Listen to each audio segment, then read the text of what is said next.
שלום, אני נדב קלר, בן ראש פינה. גדלתי כאן, אני דור חמישי במקום, הילדים שלי דור שישי בראש פינה. אני עוסק בתחום החינוך בערך ב-16 שנים האחרונות. ניהלתי את אתר השחזור המדהים הזה בראש פינה מעל 5 שנים.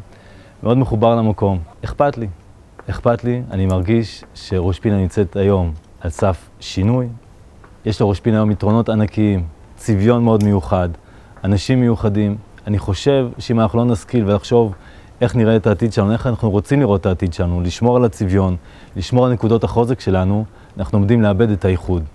בית הספר בראש פינה, החינוך בראש פינה, תמיד היה מרכז הקהילה, החיבור למקום המדהים הזה שאנחנו רואים כאן, הבסיס של המורשת שלנו. הולכים פה לאיבוד בתחושה, הרגשה של הקהילתיות, אפשרויות של דיור, אפשרויות של תעסוקה, דברים שכל כך קריטיים לדור הבא.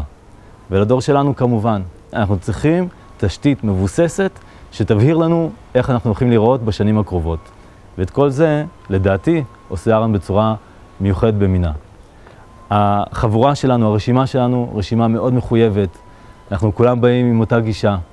אנחנו כולנו מחויבים לאנשים פה, מחויבים לצביון של המושבה, מחויבים לקהילתיות של המושבה, לחינוך במושבה. חבורה אכפתית, מיוחדת במינה. כל מי שמרגיש כמוני, שהשינוי הזה נדרש היום, שאנחנו נמצאים בתקופה שההחלטה פה היא קריטית. אז אנחנו מזמינים אתכם לבוא, להצטרף אלינו. יש 2 פתקים. פתק לראשות המועצה, לאהרון ברנזון, פתק שני, סיעת גאוני. אנחנו כאן בשבילכם, בואו איתנו יחד, נעשה את השינוי, מחזירים את המושבה לתושבים.